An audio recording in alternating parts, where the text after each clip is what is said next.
Hello and welcome to the Sana Psychological Podcast, your safe space for connection, healing, and growth. Each episode, our experienced clinicians and special guests will share strategies, stories, and resources to support your unique path to well-being. Because at Sana, your mental health matters. Hi everyone, welcome back to the show. Today we are going to be exploring the question that sits at the heart of psychology, personal growth, education, and quite honestly, everyday life. Why do we do the things we do? Why do some behaviors seem to stick effortlessly while others never become part of our routine? Why do we check our phones without thinking? Why do we crave our favorite snacks after a stressful day? The answer lies in something that psychologists have called learning theory for a number of decades. This is the study of how experience changes and informs our behavior. So today we're going to explore three powerful ideas connected with this: how we learn behaviors, how reinforcement shapes what we keep doing, and how habits are built, strengthened, and sometimes broken. By the end of the episode, I hope that you'll have a better understanding of your own behavior and maybe a new appreciation for just how much of your daily life is guided by learning. So let's get right to it. When people hear the word learning, they often think of school. But in psychology, learning means something much broader. Learning is any relatively lasting change in behavior that comes from experience. Let's think about that. Nobody is born knowing how to drive a car, how to use a smartphone, that a red traffic light means stop. These are all things we've learned through interacting with the world. Some learning happens consciously. Other learning happens so gradually that we barely notice it. In fact, much of our daily behavior is the product of thousands of tiny lessons accumulated over years. Every success teaches us something. Every mistake teaches us something. Every reward and consequence also teaches us something. Whether we're aware of it or not, our brains are constantly asking, what happened? What did I do? And should I do that again? These questions form the foundation of learning theory. I wish I could say that as a therapist, I've always been a huge fan and really interested in learning theory. But to be honest with you, the first learning class that I took really caught me off guard, because part of our learning as students at that time was that we had to take care of and train a rat. No, I did not go to school in 1950, 1960. This was in the early 2000s, but our professor believed in these hands-on lessons, which I'm still not happy that I had to take care of a rat. I have to admit that was not my favorite thing. But the way that we learned was actually very powerful. So that hands-on experiential learning, seeing the principles that we were trying to walk this live creature through, definitely reinforced a lot more for us than it would have if we were just reading about it. And certainly as I've continued through my career, I find that I keep coming back over and over again to learning theory, reinforcement, because with so many aspects of life, habit, and especially in addiction recovery, which is an area I specialize in, it's just amazing how much of that is actually linked to these principles. So that's the main reason that I wanted to share more about these principles with you today. They may also, like me many, many years ago, may not seem that interesting. They may not strike you as that powerful, but trust me, this is where we get stuck. And it can also be the key to unlocking change and development moving forward. So one of the most influential ideas in psychology comes from learning theory. So the basic idea is surprisingly simple, and it's that behaviors followed by rewarding outcomes become more likely to happen again. Think about that. Let's say it again. Behaviors followed by rewarding outcomes become more likely to happen again. This is called reinforcement. So let's just go with a simple example. You try a new coffee shop. Coffee's fantastic. You enjoy the experience. So, what happens next? Well, you're more likely to return because the enjoyable outcome reinforced the behavior. The same principle operates everywhere and with everything that we do, whether we're aware of it or not. You study hard, receive a good grade. So, therefore, you're more likely to keep putting in that effort because you enjoyed the feeling of the outcome.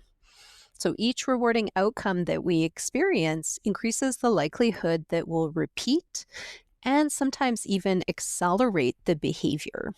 Our brains are constantly making these connections: behavior, outcome, repeat. Over time, these repetitions become patterns, and eventually those patterns become habits. What's fascinating is that the reinforcement we receive actually doesn't have to be anything huge or significant. In fact, small rewards are often enough to feed into this cycle of behavior, outcome, repeat. A little satisfaction, a sense of accomplishment, a little bit of relief, social acknowledgement. Even checking an item off on a to-do list can feel rewarding enough to encourage repetition and engagement with that behavior again in the future. So, human behavior is remarkably sensitive to reinforcement. And if we think about that in the context of mental health, that also means that we're subtly being influenced by potentially even the smallest of things that we may not be consciously aware of. Maybe that one little thing that we did, that one particular moment and day, brought us some relief, made us feel a little bit less anxious or nervous. That increases drastically the likelihood that we're going to engage in that behavior again, whatever that behavior is. So that's where we can also see the shift into some of the problem behaviors that can really catch us, because maybe we consumed some alcohol or a substance that produced those results. Therefore, we're more likely to be drawn to do that again. Maybe we didn't share something with somebody and that provided a little bit of a relief or a feeling.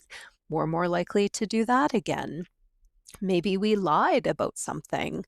We're more likely to do that again. So you can see how, even with behaviors that eventually may become quite problematic and quite upsetting to us, it all starts with this principle of learning and reinforcement.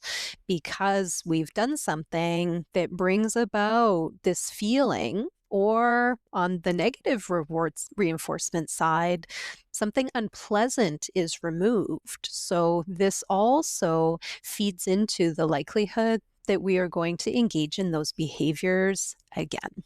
So this can work to our advantage for sure, with, again, healthy habits that we want to see more of, but it can also work to our disadvantage when it comes to unhealthier habits or behaviors that we actually don't want to see happen in our lives, right?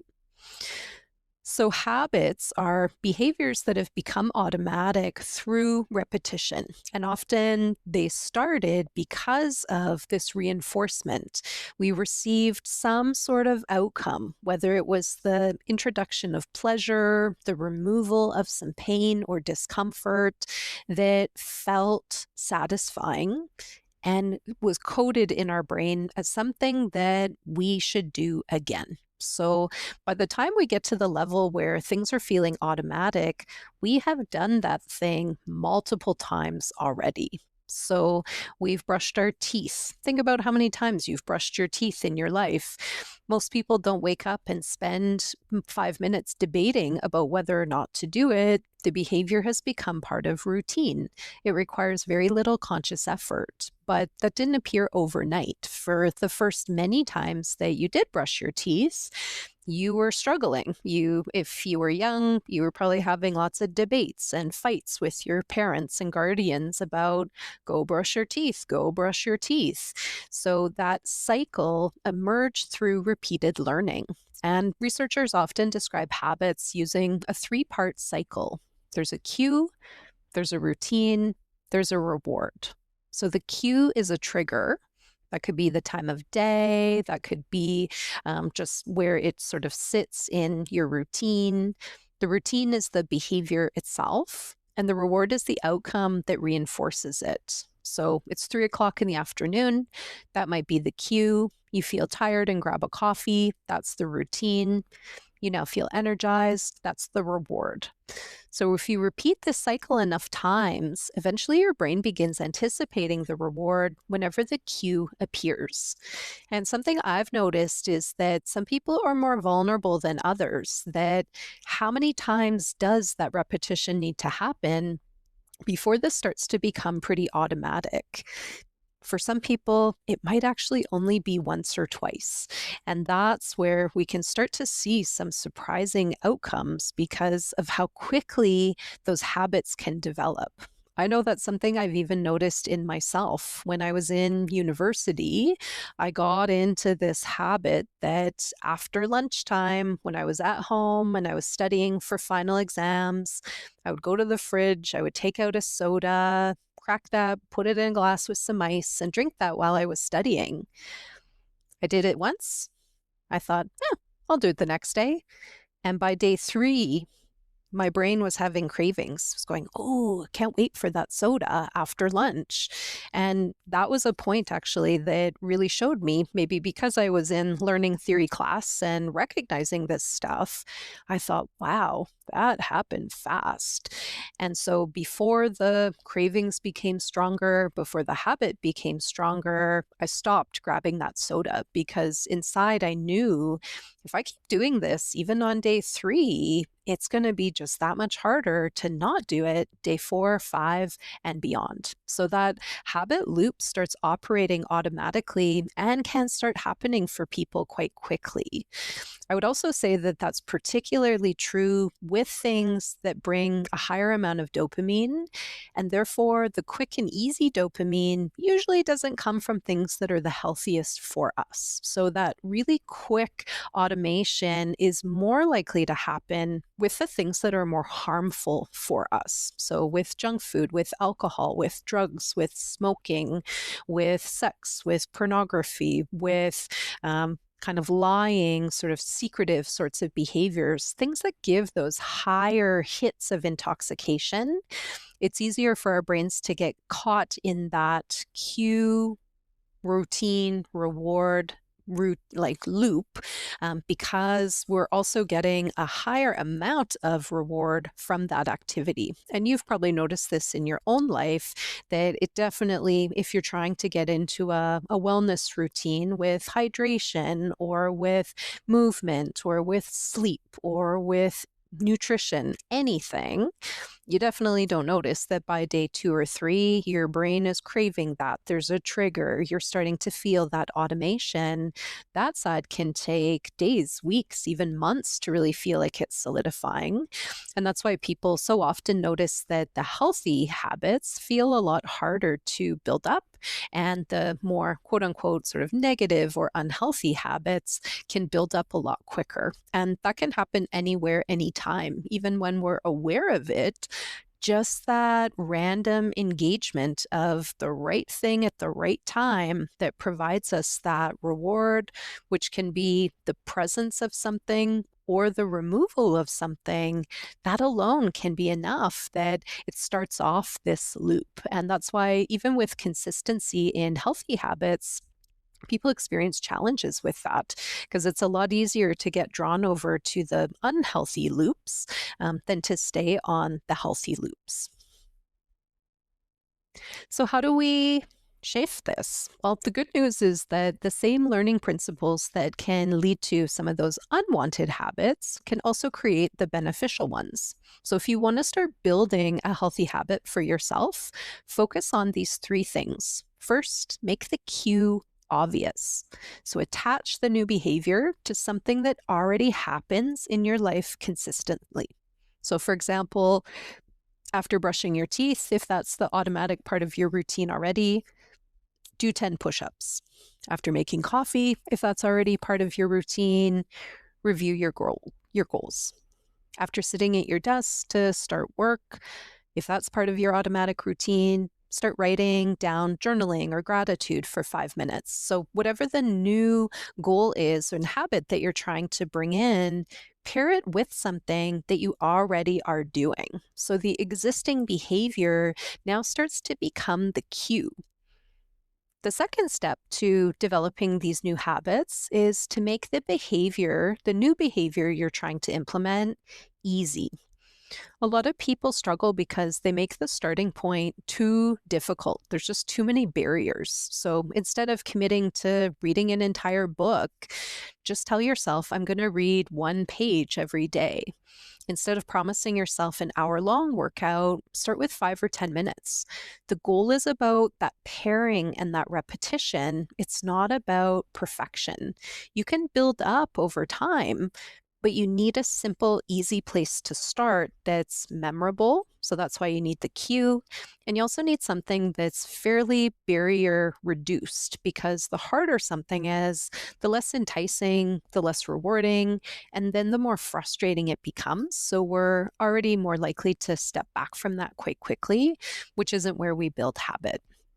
And the third is to identify or sometimes create the reward. So the brain learns faster when there's a satisfying outcome. So that reward might look like a check mark on a habit tracker, just really noticing and appreciating that feeling of accomplishment, giving yourself a literal pat on the back and engaging in that small celebration, visible progress on some of your goals, whatever you can identify as sort of that internal sense of reward, more so than something external. Don't necessarily, give yourself a chocolate or a cookie or something every time you do something, because that's then going to become part of the habit. And if you don't want that reward to be synced with the behavior patterns, then I wouldn't add that in. So usually with the reward, we want it to be more of an intrinsic sense of accomplishment, joy, pride, because when the behavior feels rewarding, that consistency becomes easier, and consistency is what ultimately builds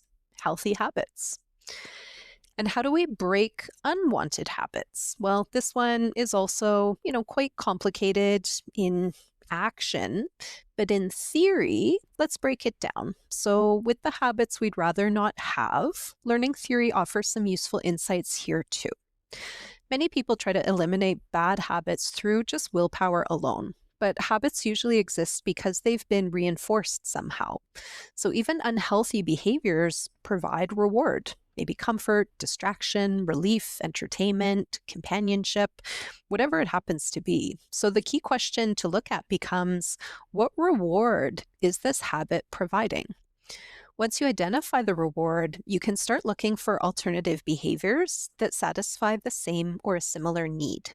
Now, I do want to clarify, it's not going to feel the same, because usually the behavior that we're engaging with, it often is something that's that quick and easy dopamine, so it feels more intoxicating. So if you're thinking that going to work out is going to feel the same as taking a drink of alcohol, it's just not. It's never going to biologically feel the same.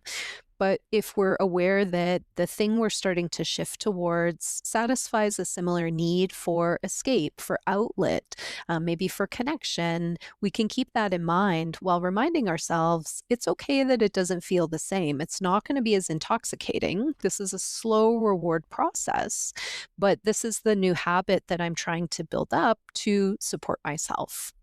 So rather than fighting the behavior directly, you just want to modify that learning process that supports that transition.